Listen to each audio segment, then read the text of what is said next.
армысыз көзі қарақты көрермен. Бұл Тураби хабары және оның жүргізушісімен Сағат Хасан. Бүгінгі хабарымыздың тақырыбы әкімшілік әділет және жеке сот орындаушы. Жалпы жеке сот орындаушылардың қызметі, олардың бүгінгі тыныс тіршілігі жөнінде айтып беру үшін біз студиямызға Атырау облысының жеке сот орындаушыларының өңірлік палатасының басшысы Дияров Жайдарбек Мұстахимұлы және Атырау облысының жеке сот орындаушысы Лұқпанов Айдын Сағындықұлын шақырып отырмыз. Қош келдіңіздер. Қош келдіңіздер. Қазақстан Республикасының атқарушылық өндірісі және жеке сот орындаушылар туралы заңының 169 бабына сәйкес жеке сот орындаушылардың қызметін бақылау уәкілетті органдарға және оның жергілікті органдарына, республикалық палатаға және республикалық палатаның жергілікті өңірлік палатасына жүктелген. Осыған байланысты жеке сот орындаушылардың өңірімізде қанша жеке сот орындаушылар тіркелген, олар қалада қанша және аудандарда қамтылу дәрежесі қандай? Осы жөнінде біз сұрақты Жайдарбек Мұстахимұлы сізге қойып отырмыз. Қайырлы күн, құрметті көрермендер. Қазіргі кезде Атырау облысы бойынша аудандарды қосқанда барлығы 94 жеке сот орындаушылар қызмет атқарады. Оның ішінде Атырау қаласы бойынша 56 жеке сот орындаушысы, 38 жеке сот орындаушысы аудандарда қызмет атқарады. Облыстың барлық аудандары жеке сот орындаушыларының қызметімен түгелдей қамтылған. Яғни жеке сот орындаушыларының қызметімен қамтылмаған аудандар жоқ. Аудандарда жеке сот орындаушылар қызмет атқарады. Жеке сот орындаушыларының қызметтері Қазақстан Республикасының атқарушылық іс жүргізу заңының, атқарушылық іс жүргізу және сот орындаушыларының мәртебесі туралы заңымен реттеледі. Жеке сот орындаушысының жоғарғы тұрған органы жоқ. Заңның, жаңа мен айтып кеткен заңның 140 бабының 5 бөлігінің талабына сәйкес жеке сот орындаушысы өзінің лауазымдық міндеттерін өзінің атынан және өзінің жауаптылығымен атқарады. Атқарушылық іс жүргізу әрекеттерін жасау кезінде жеке сот орындаушысы атқарушылық іс жүргізу өндіріс тараптарының құқығын қорғап, олардың заңды мүдделеріне нұқсан келтірмей, заң талабын қатаң сақтап, тараптардың заңды мүдделерін қорғауды қамтамасыз етуге тиіс. Осы заңның 140 бабының талабына сәйкес жоғарғы білімі бар жеке сот орындаушысы лицензиясын алған, Қазақстан Республикалық палатаның мүшелігіне кірген Қазақстан Республикасының азаматы жеке сот орындаушы болып қызмет атқара алады. Ал енді Қазақстан Республикасы заңында белгіленген тәртіппен әрекетке қабілетсіз деп танылған, әрекетті қабілетті шектеулі деп танылған адамдар, бұрын соттылығы бар, соттылығы алынбаған адамдар, теріс себептермен мемлекеттік органдардан жұмыстан босатылған адамдар, сыбайлас жемқорлыққа қарсы қылмыс, әкімшілік құқық бұзушылық туралы әрекеттерді жасаған адамдар және психикалық, наркологиялық есепте тұрған адамдар жеке сот орындаушы қызметін атқара алмайды.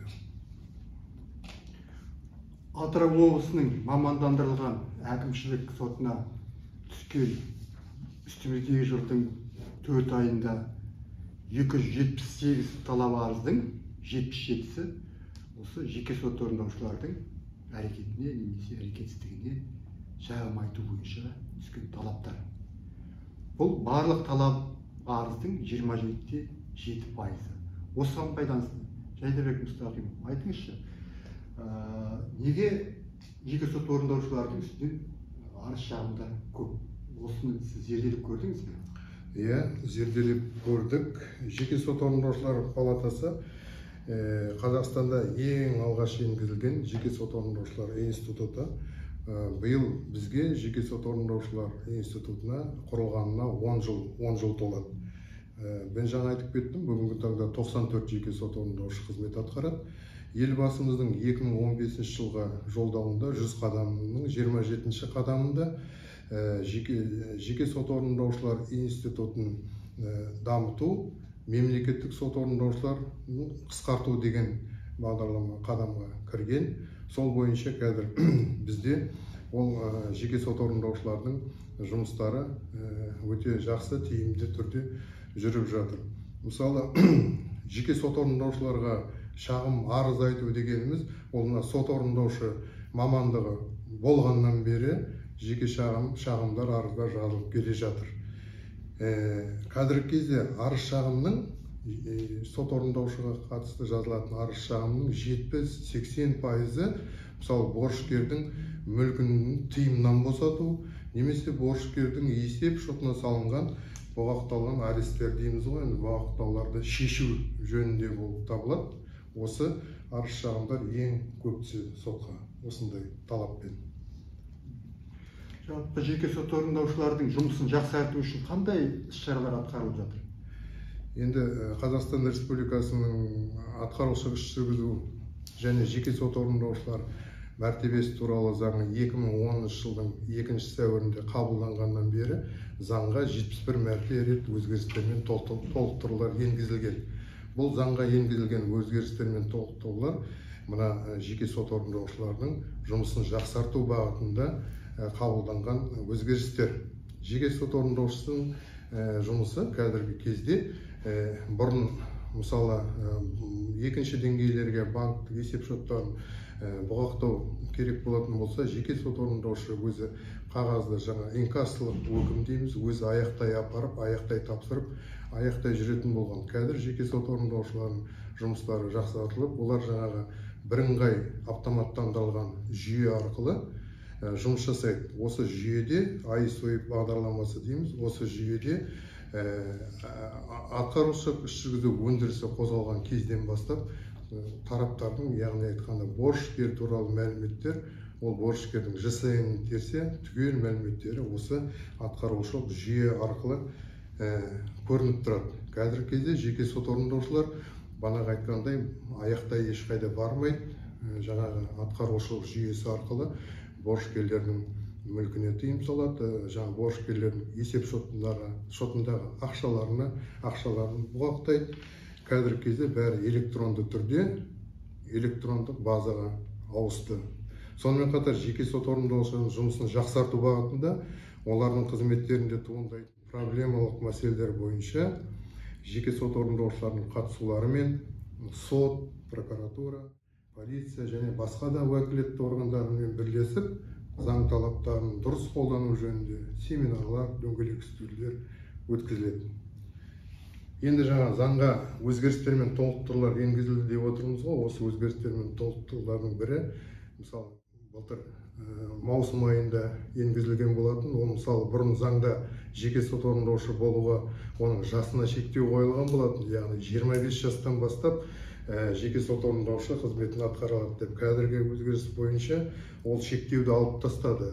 Қазір жоғарғы заңгерлік білімі бар адам, Қазақстан Республикасының азаматы, Республикалық палата мүшелігіне енген адам жеке сот орындаушысы болып жасай алады. Сонымен қатар заңға енгізген өзгерістер, ол жаңа жеке сот орындаушылардың тәртіптік жазалары болатын. Бұрын заңда тек ескертумен жаңағы лицензиясын тоқтату ғана жазасы болатын. Қазіргі заңда жеке сот орындаушылардың тәртіптік жазасы ретінде ескерту, сөгіс, қатаң сөгіс, сонымен қатар жаңа лицензиясын қолданысын тоқтату түріндегі тәртіптік жазалар қолданылған.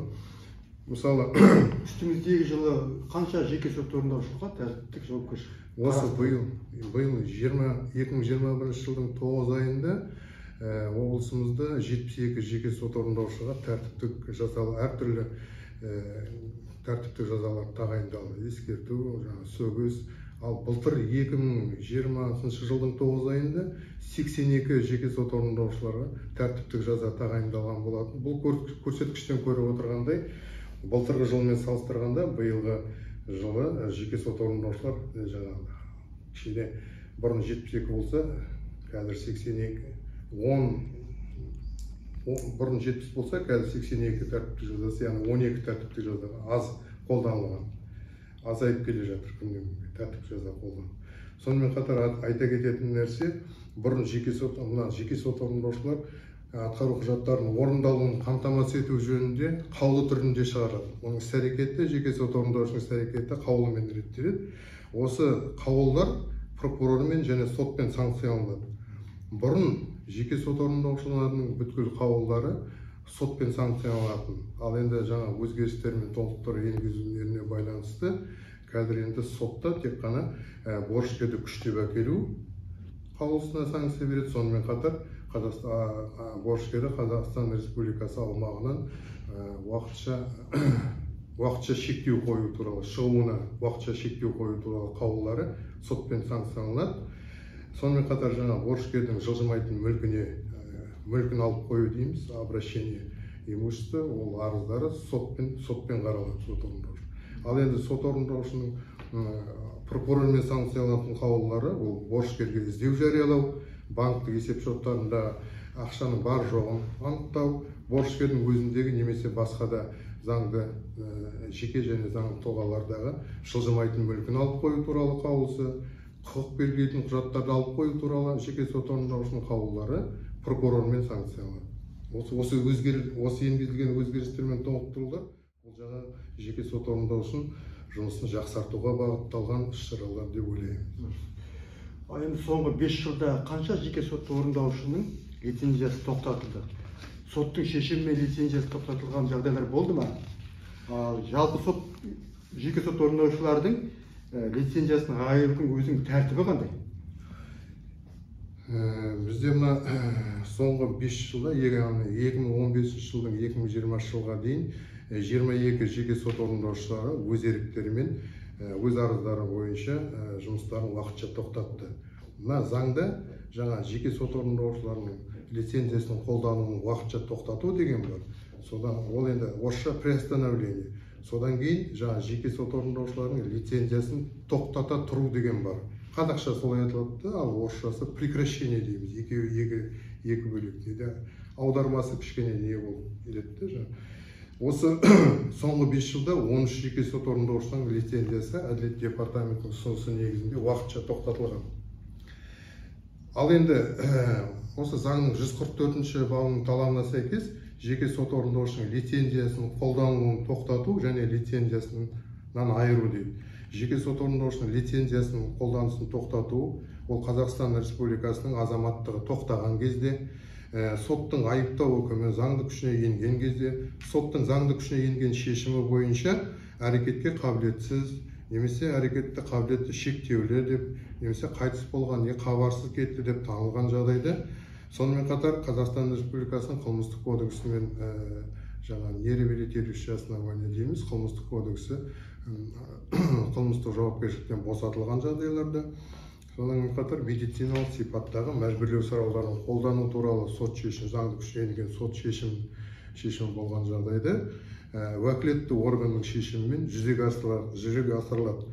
Ал енді жеке сот орындаушының лицензиясынан айыру дегеніміз, ол енді атқарушылық әрекеттер жасау кезінде, оның ішінде мемлекеттің жеке және заңды тұлғалардың мүдделеріне нұқсан келтіріп, Қазақстан Республикасының заңнамасын бірнеше рет, яғни қатарынан күнтізбелік 6 ай ішінде 2 және одан да көп рет бұзған үшін жеке сот орындаушысы өз қызметінің ақы төлеуді Қазақстан Республикасының үкіметі белгілеген мөлшерлерден асырып өндіріп алған үшін, сонымен қатар жеке сот орындаушының лицензиясын беру үшін негіз болып табылған құжаттарды анық емес немесе қасақана бұрмалаған ақпараттар берген үшін, сонымен қатар 1 ай ішінде заңда белгіленген тәртіппен істердің әлеуметтік маңызы бар санаты бойынша, яғни ол әлеуметтік маңызы бар санатына мына алимент өндіру жөніндегі атқарушылық істер жатады. Сол атқарушылық құжаттарын мәжбүрлеп орындату шараларын 1 ай ішінде қабылдамаған үшін жеке сот орындаушының лицензиясын тоқтата тұру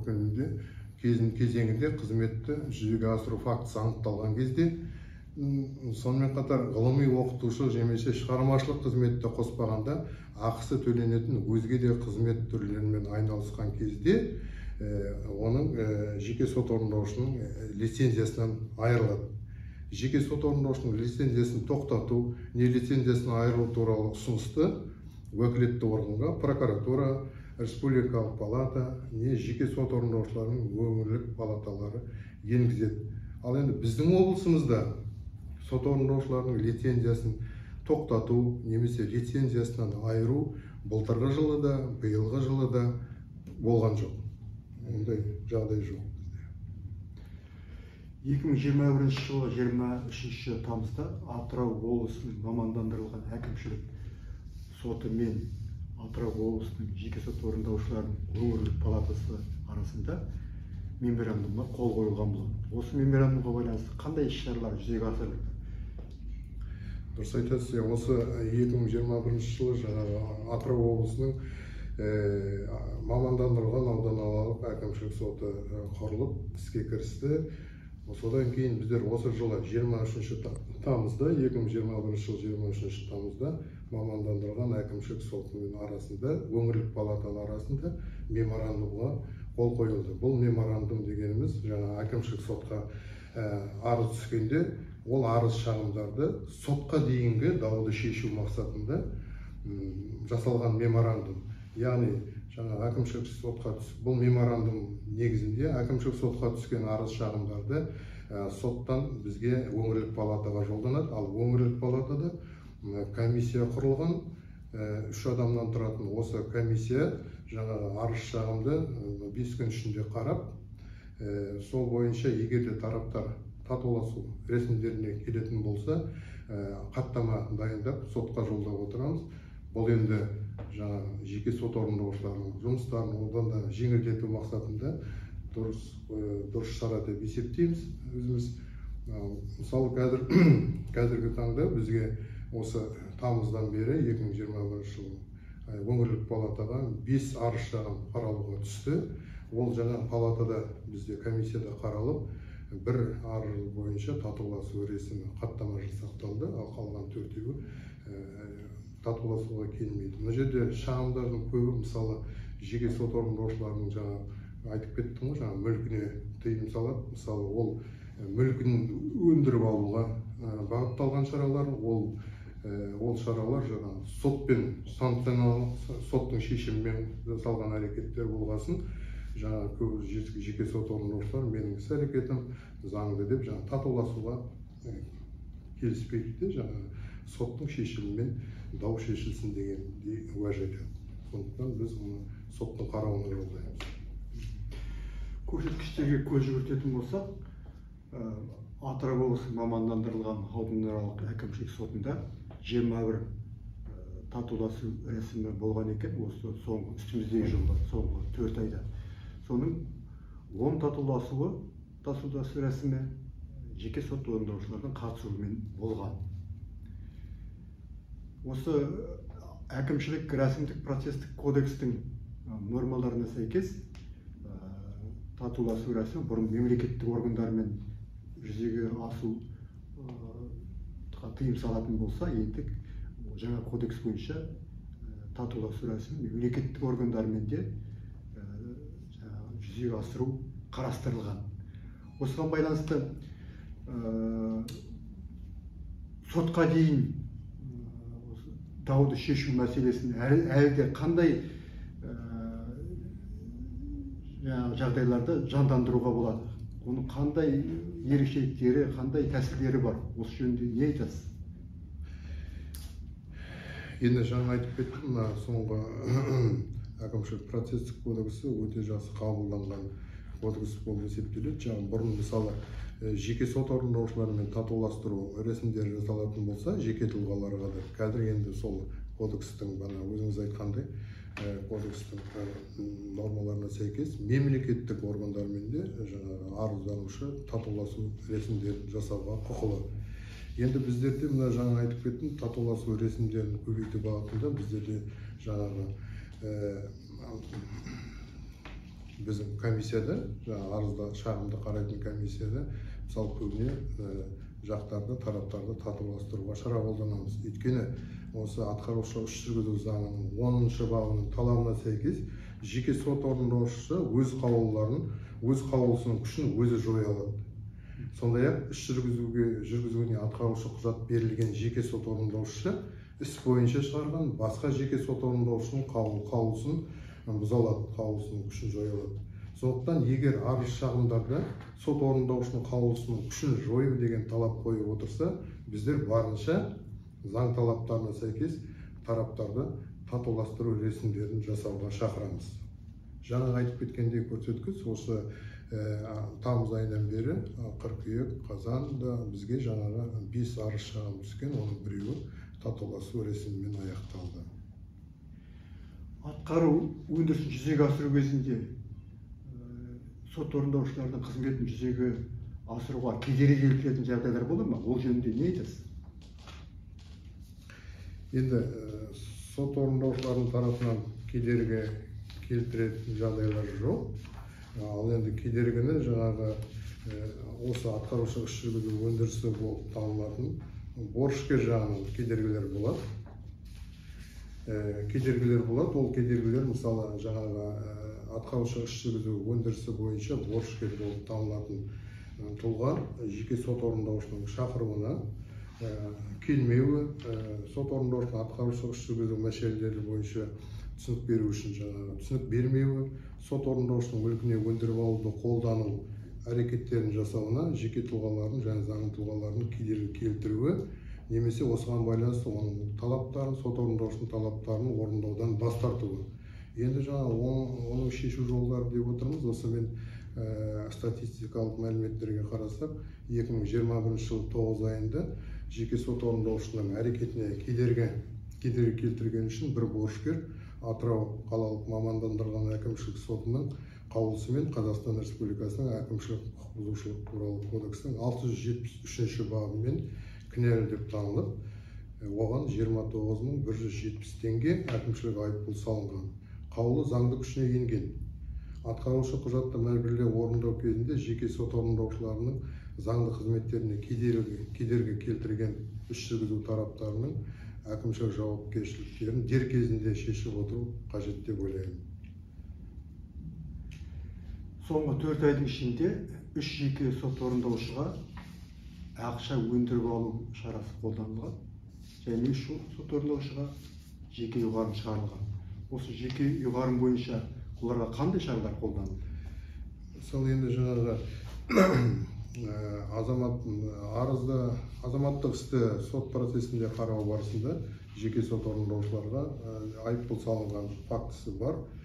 Енді бұл жерде ол айыппұлмен келіскен жағдайда жеке сот орындаушысы ол айыппұлдарды өзі төлеп тастайды. Ал енді жаңағы осы азаматтық істер сотта қарау барысында жеке сот орындаушыларға қатысты шығарылған соттың жеке ұйғарымы ол жаңа өңірлік палатаның қарауына жолданады. Біздерде өңірлік палатада тәртіптік комиссия құрылған. Осы тәртіптік комиссияда ол жаңа сот орындаушыларға қатысты шығарған жеке ұйғарымдары қаралады. Енді ол соттың шығарған жеке ұйғарымы заңды күшіне енгеннен кейін келіп тәртіптік комиссияға түседі. Ол тәртіптік комиссияда соттың заңды күшіне енген жаңа кемшіліктер анықтау фактілері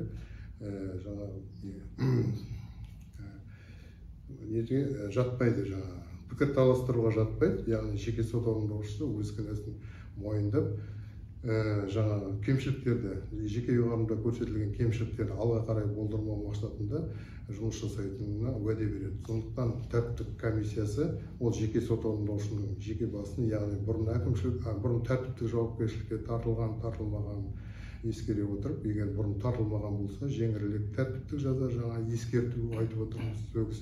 Ал егер бұрын тартылған болатын болса, тәртіптік жауапкершілікке онда қатаң сөгіс, сонымен қатар жаңағы лицензия қолданысын тоқтата тұру жөнінде ұсыныс беріледі. Сот орындаушылар мәртебесі туралы заңның қабылданғанына біраз уақыт болды. Қоғам уақыт бір жерде тұрмайтын белгілі. Осыған байланысты қалай ойлайсыз? Осы заңға өзгерістер енгізу жөнінде қандай ұсыныстар болуы мүмкін сіздің тарапыңыздан? Бұл өте жақсы сұрақ. Мен негізі өзімнің пікірім осы заңға жаңағы атқарушы іс жүргізу және жеке сот орындаушы мәртебесі туралы заңына жеке сот орындаушыға борышкерге соттың шешімін атқарушы құжатты қасақана орындамай жүрген борышкерге әкімшілік құқық бұзушылық туралы хаттама толтыру құқығын берсе деп ойлаймын. Өйткені заң талабына сәйкес қазір борышкерге әкімшілік құқық бұзушылық туралы хаттама толтыру құқығы мемлекеттік сот орындаушыға берілген. Ал мысалы біздің облысымызда кейбір аудандарда мемлекеттік сот орындаушылар жоқ. Мысалы Индер, Мақат, Қызылқоға, Исатай аудандарында мемлекеттік сот орындаушылар жоқ. Жеке сот орындаушылар бар ма? Жеке сот орындаушылар бар толықтай. Осы жеке сот орындаушылар осы ауданда орналасқан. Жаңағы мемлекеттік сот орындаушылар қызмет жасайтын, мысалы Құрманғазы ауданына, Жылой ауданына, Махамбет аудандарына апарып, әкімшілік материалды сонда апарады. Борышкермен бірге апару керек. Одан ол жерде жаңағы мемлекеттік сот орындаушы әкімшілік құқық бұзушылық хаттама толтырады. Одан сосын сотқа апарады. Оның бәрі уақыт алады. Ал егер де жаңа осы әкімшілік құқық бұзушылық хаттаманы толтыру құқығын жеке сот орындаушыға беру жөнінде заңға өзгеріс енгізілсе, бұл жаңағы жеке сот орындаушылардың жұмыстарын едәуір жеңілдетеді және жаңағы атқару құжатты дер кезінде уақытында орындауға жағдай жасайды деп өзім есептеймін, ойлаймын солай. Енді мынау сұрақ WhatsApp желісімен түскен бір сұраққа назар аударайық. Жеке кәсіпкер мынадай сұрақ қойыпты. Соттың ұйғарымы мен талаптың мөлшерінде 20 миллион теңгеге тоқтам салу туралы ұйғарым шығарылып, сот орындаушыға жолданды. Сот орындаушы менің банкідегі есеп айыру шотыма тоқтам салды. Шотта 25 миллион ақша қаражатым болды. Сонымен қатар менің иелігімдегі менің жалға берген жұмыс істеп тұрған құны 20 миллион теңгеден бірнеше есе асып түсетін техникаларыма, сонымен қатар қаланың орталығындағы жер теліміне тоқтам салып қойды. Әрине, мен сотқа шағымдандым. Сот әділ шешімін шығарып берді. Алайда ол 4 ай уақыт алды. Сөйтіп жеке сот орындаушы өзінің заңсыз әрекетімен менің кәсіпкерлік қызметіме аса ірі мөлшерде шығын келтірді. Жалға беріп қойған техникама тоқтам салынғаннан кейін жалдаушы кәсіпкер менімен шартты бұзды. Осыған байланысты менің кәсіпкерлік қызметіме шығынға ұшырады. Енді маған келтірген моральдық және мүліктік шығынды кім өтейді деп сұрақ қойыпты. Айдын Сағындықұлы, ол сізге. Саламатсыздар ма, құрметті көрермендер? Бұл жерде енді сот ұйғарымымен талап мөлшерінде 20 миллионға тыйым салынған болатын екен. Бұл ұйғарым сот орындаушыға жолданғаннан кейін бұл сот актісі дереу жағдайда орындалуға тиіс деген заңда көзделген.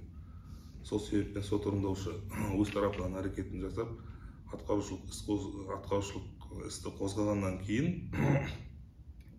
жаңағы есептік счеттарында борышкердің бар жоқ жылжитын жылжымайтын мүліктеріне тыйым салуына жұмыстанады. Алайда борышкер мына жерде сұрақтың мәнін қарап отырсақ, 20 миллион теңге тоқтам салу туралы ұйғарым шығарылған дейді. Бірақтан есеп счетында 25 миллион теңге бар екендігін айтып отыр екен. Бұл жерде борышкердің алғашқы жұмысы сот орындаушыға дәлелдеме ретінде есеп банкідегі екінші деңгейдегі есеп банкісіндегі 20 миллион теңге құрайтын ақша қаражаттары бар екендігін дәлелдеме анықтамасын берген жағдайда сот орындаушы қалған тыйымнан босатуға тиіс. Неге десең, нақты соттың ұйғарымын орындап отыр. Алайда мына жерде одан шыққан шығындарды мен айта кетейін. Бұл тыйым салған кезде жаңағыдай мүлкі, нақты айтсақ, мүлкінің ішінде техникасын айтып жатыр, тоқтам салынған дейді. Техникасына тоқтам салынған ол тіркеу, одан тіркеуден шығаруына тоқтам салынады. Бірақтан жүрісіне, жұмыс жасауына кедергі келтірмейді ондай тоқтамдар. Ол әрекетінен тыс шығып тұрған ештеме жоқ сот орындаушыға мына жерде. Бірақтан енді нақты сұрағына жауап беретін болсақ, енді маған келтірілген моральдық және мүліктік шығынды кім өтейді дегенде, бұл жерде енді тұлға, бұл борышкер өзінің заңда көзделген құқығын қорғау мақсатында жаңадан ашылған әкімшілік рәсімдеу процессуалдық кодексінде көзделген 160 бап бойынша жаңадан ашылған мамандандырылған әкімшілік ауданаралық сотына жүгінуге болады өзінің құқықтарын қорғау үшін. Енді моральдық мен және мүлік шығындарды өтеймін, кім өтейді дегенде сол жерде сот шешімінің оценкасын беріп, сот шешім шығарады деп ойлаймын. Негізі мына жерде сот орындаушыға жаңағыдай мен айтып кеткен бойынша есеп шотында ақшасы 20 миллионға жететін ақшасы бар екендігін рәсімдейтін құжатын берген жағдайда сот орындаушы қалған тиындарды босатуға тиіс. Сол жерде борышкерге де дұрыстап сол жағын қарау керек, сот орындаушыға барған ба екен, бармаған ба екен, сондай мәліметті жеткізді ме, жеткізбеді ме деген сұрақтар туындайды. Сол кезде жеткізбеген болса, сот орындаушы көрмейді дегенді.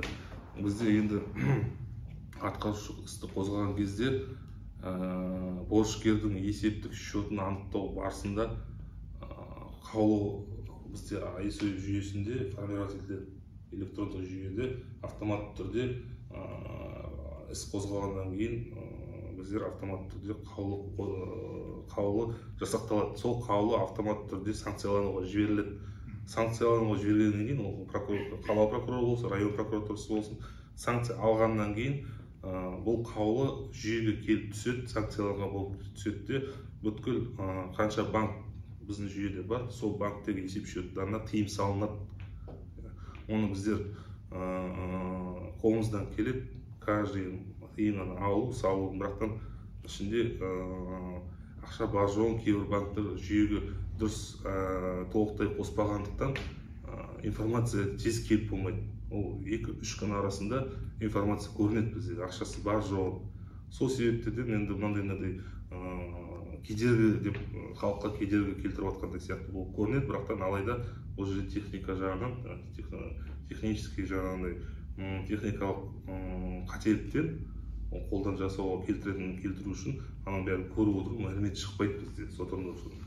Енді мына сот орындаушылар алдымен борышкердің мүлкін, оның қаншалық 20 миллион деп отыр ғой, деп сұраққа келетін болса, 20 миллион тұратын мүлкін, болмаса банкідегі есеп айыру шотындағы ақшасының көлемін анықтап алып, содан кейін бар, нақты сол қай жерде ақша бар, соған салуға болмады ма екен деген сұрақ туындап отыр ғой, ар жағында сұрақ. Ар жағында осындай не бар, көзқарас бар. Көзқарас бар, мен түсініп отырмын ол сұрақ. Неге мен ол сұраққа да жауап берейін. Бұл жерде соттың ұйғарымы дереу орындауға жіберіп тұрғаннан кейін сот орындаушының мүлікті бағалау жұмыстарына ол бірнеше 3-4 күнге дейін уақыт алып қалады. Я болмаса сот орындаушы ол мүлікті анықтағаннан кейін ол жұмысынан шығып барып жасайтын жұмыстары болғаннан кейін ол уақыт алып қалады. Сол мына жерде соттың ұйғарымын дереу орындау керек деп көзделген заңда. Сондай мақсатта бізде жүйеде көрінетін информация бойынша бізде жүйе арқылы, автоматтандырылған жүйе арқылы тыйымдарды саламыз. Алайда бірақтан практика көрсетіп жатыр, осы күнге дейін бұл бірінші оқиға емес, осы күнге дейін талай осындай даулар болды, өзім практикамда да болды. Бірақтан борышкер нақты құжаттарын дәлелдейтін жаңағыдай банктік есептік шоттық мәліметтерін әкеліп берген жағдайда қалған салынған мүліктерді мен шешіп беріп отырдым. Негізі жұмыс солай жүру керек. Бірақтан енді сот жаңағыдай айтып отырмын, техникалық қателіктердің себептерінен сот орындаушы көп жерді көрмей қалады. Енді борышкер атқарушылық іс қозғалғаннан кейін борышкер сот орындаушыға баруға міндетті. Енді көбінесе борышкерлер SMS келгеннен кейін сот орындаушыларға борышкер өзінің қай жерде мүлкі бар екенін өзі алып келіп сот орындаушыға беруге, көрсетуге міндетті. Сондай жағдайда бұндай келеңсіз оқиғалар болмауы керек еді ғой деп ойлайсыз. Дәл солай, ол жерде борышкер өзінің мән-жайын жағдайларын келіп түсіндірсе, бүткіл құжаттарын көрсетсе, я болмаса мына жерде айтып отыр ғой, жерлерім болды, мүлкім болды, одан да бағасы. Айтқанда сол 20 миллионнан артық мүлікке тоқтам салып отыр деп отыр ғой. Жер бар ол жерде, басқа да техникалар бар, тоқтам салған 20 миллионнан асып кетеді. Соған байланысты мүліктік шығын келді деп отыр ғой. Ал сіздің тәжірибеңізде осындай мүліктік шығынды, моралдық шығынды өндіріп алған жағдайлар болды ма сот арқылы? Мен өзім тәжірибемде ондай болмаған. Сот арқылы енді ондай даулар қарастырылған есінде бар, бірақтан ондай нақты нәтижесін айта алмаймын қазір. Бірақтан өзім осы 7 жылдың ішінде жасап жатқан уақыттың ішінде ондай нелер болған жоқ, сот шешімі шыққан жоқ маған қарсы. Неге десең, енді мен өз басым борышкерлермен сотқа дейінгі жұмыстарды қолымнан келгенше шешуге тырысамын. Енді мән-жайды борышкер болғанмен де өзінің жағдайын айта кетеді, оның жағдайын жан-жақты қарағаннан кейін анық қолымнан келетін заңға қайшы емес әрекетім болса, мен ол борышкерге де кедергі келтірмеуге тырысамын. Заңда көзделген әрекетімді жасаймын. Қонақтар, тағы да қосымша айтатындарыңыз бар ма? Менде бір қосымша айтатын бар, осы студияны пайдаланып, көрермендерге айта кететін жағдай. Жаңа мен өзім пікірімді де айттым. Жеке сот орындаушының жоғарғы тұрған органы жоқ деп. Егер де жеке сот орындаушының іс-әрекеттерімен келіспеген жағдайда, бірінші арызды жеке сот орындаушының өзіне жазасыздар. Жеке сот орындаушылар арызға жауап жолдайды. Ол жауаппен қанағаттанбаған жағдайда өңірлік палатаға шағымдануларыңызға, арыз жазуларыңызға болады. Өңірлік палатаның адресі Атырау қаласы, Қорқыт Ата көшесі 1А үй. Енді кейбір азаматтар арыздарын прокуратураға, басқа мемлекеттік органдарға жазып жатады. Оның бәрі ол уақыт алады оларға. Ал бізде өңірлік палатада күнделікті азаматтарды қабылдау, сағат жұмыс күні сағат 9-дан 18:00-ге дейін күнбе-күн біздер азаматтарды қабылдаймыз. Осы өңірлік палатаға келіп жатқан арыздарыңыз бойынша біз түпкілікті толық арызды жан-жақты қарап, өзіміз сізге жауап береміз. Ал егер негізінде заң талабына келсек, жеке сот орындаушының іс-әрекетімен келіспеген жағдайдағы арыздар тек қана сотта қаралуға жатады. Жаңағыдай сотқа шағымдануға жатады. Жаңа айтып кеттім, сотпен бізде әкімшілік сотпен меморандум жасақталған. Осы меморандумға сәйкес жеке сотта істі қарамастан бұрын сотқа дейінгі дауды шешу мақсатында сот өңірлік палатаға жолдайды арыз шағымдар. Сонда біз өңірлік палатада, комиссияда ол дауларды қарап, барынша атқарушы іс жүргізу өндірістерінің тараптарын татуластыруға шара қолданамыз. Енді кейбір көрермендерге айтып кететін нәрсе, мына қазір соңғы неде осындай сұрақтар шығып жатыр. Кейбіреулерінің өздеріне салынған айыппұлдары болады, төленбеген айыппұлдары болады, төленбеген ақша қаражаттары болады. Мысалы шетелге емделуге или басқа жаққа шығып бара жатқанда міндетті түрде Әділет министрлігінің сайтында ЕГОП сайт ашылған, Әділет деген сайтта кіріп, өзіңіздің ЖСН-іңізді теріп, өзіңізге қатысты атқарушы іс жүргізу өндірісі бар ма, төленбей жатқан айыппұлдар бар ма, соны анықтап алып, содан кейін барып жолға шығуларыңызға болады. Құрметті студия қонақтары, біздің студиямызға келіп, жеке сот орындаушылардың тыныс тіршілігі, олардың қызметі жөнінде әңгімелеп бергендеріңізге көп рахмет. Еңбектеріңізге жеміс тілеймін. Ал құрметті көрермен, бүгінгі хабарымыз осымен аяқталды. Сау саламатта болыңыздар.